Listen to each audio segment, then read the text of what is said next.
Hello छात्रों, good morning.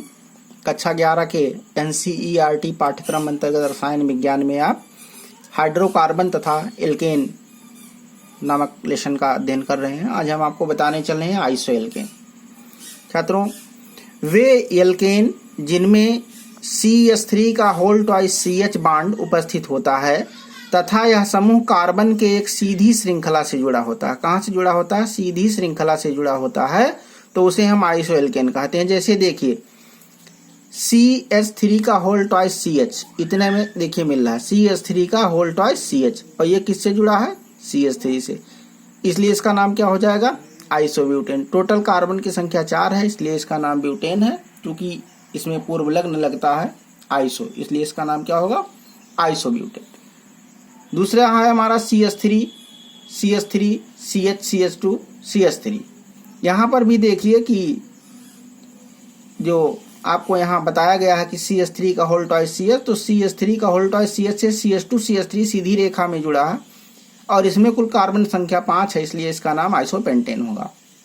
अब आइए हम लोग जानते हैं कि नियोपेंटेन क्या है। तो वे एल्केन जिनमें CH3 का होल थ्राइस C बॉन्ड समूह उपस्थित होता है और यह कार्बन की एक सीधी श्रृंखला से जुड़ा होता है, तो इसे नियोएल्केन कहते हैं। या दूसरे शब्दों में समझें कि कार्बन की चारों संयोजकताएं यानी एक ही कार्बन से दो अलग अलग ब्रांच जुड़ा हो, तो उसको हम क्या कहते हैं? नियोएल्केन कहते हैं। जैसे CH3 CH3, और यहाँ पे देखिए एक कार्बन से चारों संयोजकताएं उसकी अलग अलग मिथिल समूह से तृप्त हैं, इसलिए इसका नाम नियोपेंटेन। इसी प्रकार नियोहेक्सेन है। अब आइए हम लोग जानते हैं कि एल्किल समूह क्या है। ठीक है, एल्किल समूह या एल्किल ग्रुप। तो किसी संतृप्त हाइड्रोकार्बन या एल्केन से जब एक हाइड्रोजन परमाणु निकाल दें या हटा दें, तो परमाणु का जो समूह प्राप्त होता है उसे एल्किल समूह कहते हैं।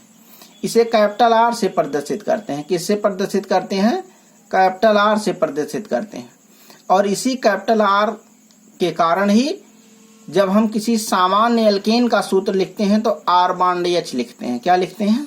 R बॉन्ड H लिखते हैं। अब हमारे पास कुछ एल्किल मूलक हैं, उनको देखिए। जैसे बॉन्ड CH3 को हम मेथिल कहते हैं, बॉन्ड C2H5 को एथिल कहते हैं, बॉन्ड CH2 CH3 को नॉर्मल प्रोपिल या प्रोपिल कहते हैं। यदि आपको CH3 का होल थ्राइस C और बॉन्ड हो तो उसको टर्सरी ब्यूटिल ग्रुप कहते हैं। क्या कहते हैं? Tertiary butyl group. जब CH3 का होल ट्वाइस CH बॉन्ड होगा तो उसको आइसोप्रोपिल ग्रुप कहते हैं। और जब CH3 का whole twice CH bond CH2 bond होगा तो उसे आइसोब्यूटिल ग्रुप कहेंगे। CH3 C बॉन्ड C2H5 होगा तो उसे सेकेंडरी ब्यूटिल कहेंगे। और CH3 CH2 बॉन्ड होगा तो उसे नॉर्मल ब्यूटिल कहेंगे। अब आइए हम लोग जानते हैं कि एल्केन की संरचना कैसे होती है। तो एल्केन में प्राप्त कार्बन परमाणु जो होते हैं वो sp3 संकरित होता है, जिसके कारण प्रत्येक कार्बन की संरचना जो होती है वो समचतुष्फलकीय या टेट्राहेड्रल हो जाती है। और कार्बन की किन्हीं दो संयोजकताओं के मध्य का जो कोण होता है वो 109 डिग्री 28 मिनट होता है। कितना होता है? 109 डिग्री 28 मिनट का कोण होता है।